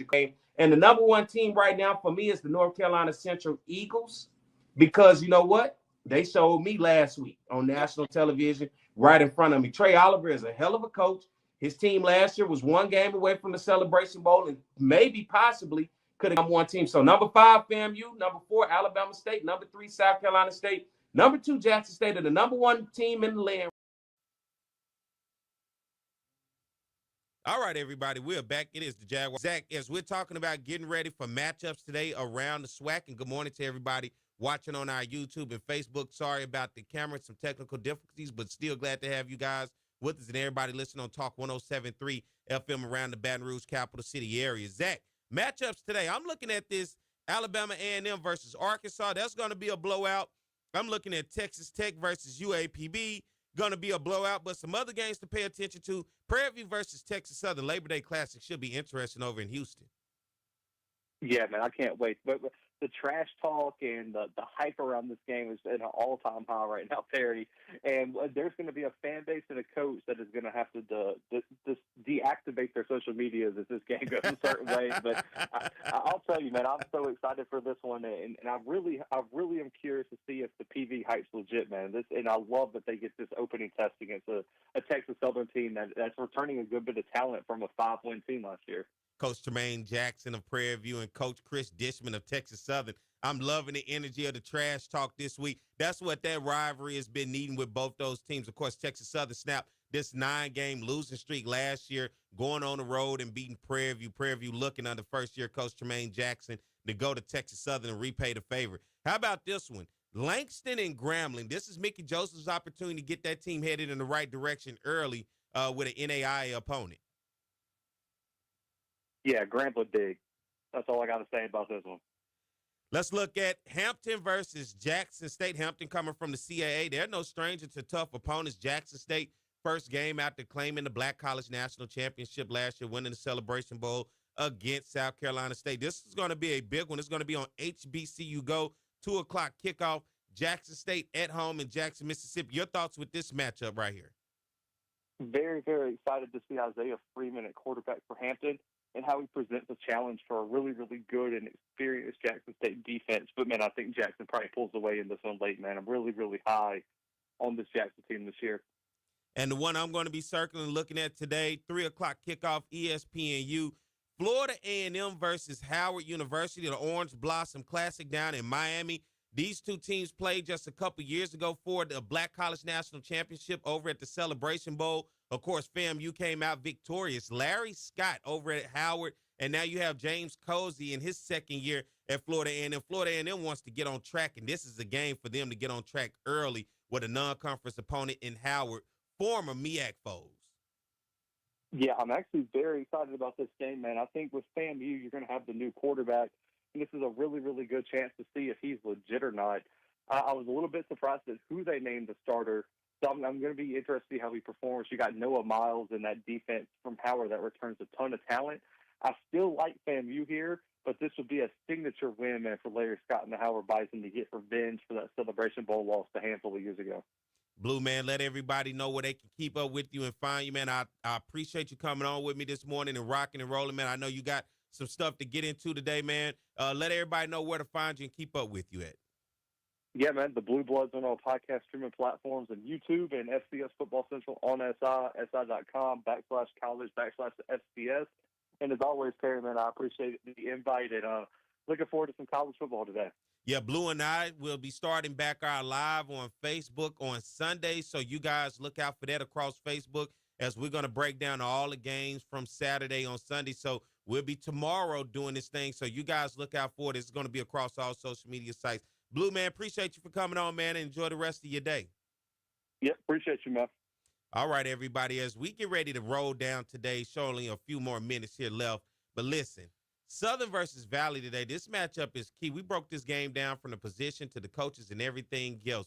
Southern is going on the road. This is going to be a tough game up in Itta Bena, Mississippi. It has been some time since the last time Southern has gone up there, and most Southern fans typically do not take this trip. I'm on this trip today. I'm going to be headed up to Itta Bena, Mississippi, just as soon as this show is over to go up to Mississippi Valley. And I got some ties to Valley. My aunt graduated from Mississippi Valley, my mom's sister, before she went and got her master's at Jackson State. So SWAC through and through all the way around this thing. But it's been a long time since I've been to Valley. Last time I went actually was when she was graduating from Valley, man, and that was some time ago. But I do remember what it looked like, and I used to go up there for the UAPB and Valley games. Trust me. It's going to be a tough one for Southern. That's all I'm going to say. But Southern's band to be there today to help bring that energy. As we know, this will be a tough place when you're looking in the stands, and I'm hoping Southern fans, some fans from that Delta area, show up from around Greenwood, Greenville, India, NOLA, coming up from Jackson, maybe coming over from Arkansas, coming down from Memphis. Anywhere we can get some Jaguar fans that, man, we need you in Itta Bena today, man, as Southern takes on Mississippi Valley. For those of you at home, Southern's game versus Valley today will be one of the first to be showcased on SWAC TV. So make sure you guys go download the SWAC TV app. This is where you can watch the game. It is there for free. You don't have to pay anything. You download the SWAC TV app, and you're able to go watch these games free of charge. It is basically the streaming service for the conference. So Southern versus Mississippi Valley will be on there today, and I hope you guys get a chance to enjoy it. I'll be up in Itta Bena, about to leave here in a minute. My man Mike been holding it down. I know we had some technical difficulties with the camera in the second half, but don't worry about it. As long as that audio worked, that's all that matters. And for everybody out there, what I need you to do, I need you to follow the Jaguar Journal across all social media, on Instagram, on X, on Facebook, even TikTok. Got to follow us on there, and then as well as go subscribe to our YouTube channel. It costs nothing. Just hit that subscribe button and keep up with us. Get that live every time. Get that notification every time we go live, as well as every time we put up videos and shorts. And, of course, we're also on Apple Podcasts and Spotify, and I want you guys to continue to support us because guess what? The Jaguar Journal is growing slowly but surely, and today's kickoff, 4 p.m. up in Itta Bena, Mississippi. It's going to be Southern University versus Mississippi Valley. Southern is trying to shake back and get back on track, go 1-1 on the season. Terrell Buckley and Mississippi Valley are the unknowns coming into this one because film is out on Southern. We know nothing about Valley. And one thing I've learned, we're going to figure it out quick, fast, and hurry, hoping Southern's offense can get things rocking and rolling. We'll find out who's going to be the lead man at the quarterback position today. And will Southern's defensive line be able to get back on track and maybe build some confidence in this game against Valley? That's what I'm looking forward to. You guys let me know down below in the chat who you think going to win this one between Southern and Valley, as well as the rest of the games that you have today. Going to be some interesting games. As I told you before, I'm looking forward to that Howard versus FAMU game. But you got to be watching Prairie View versus Texas Southern. The trash talking that one, somebody's going to be 1-0 in the SWAC West, and somebody's going to be 0-1 in the SWAC West at the end of that one. And then with Southern has to get back on track today because, I don't want to hear y'all mouth next week on the Jaguar Journal. I'm sure Southern folks up there on their campus don't want to hear my mouth next week. So let's go, Jags. I hope we get this victory. I hope everybody out there has a safe and great Labor Day weekend. I'll also be in Jackson, Mississippi tomorrow for the Labor Day Battle of the Bands. A lot of stuff going on this weekend, so I hope you guys have a good one and a safe one, okay? So guess what? If the man says the same, I'll be back next week at the same time, the same place, because always, it's the Jaguar Journal. Have a great weekend, everybody.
What's going on, everybody? I am Perry White. I'm the host of the Jaguar Journal. I want to make sure that you guys tune in live each and every Saturday morning from 7 a.m. to 9 a.m. on 107.3 FM. We also have our affiliates in Alexandria, Louisiana, as well as down in New Orleans. And if you're not able to catch us on radio live, you can subscribe to our YouTube channel as well as follow us on Facebook. It's the Jaguar Journal.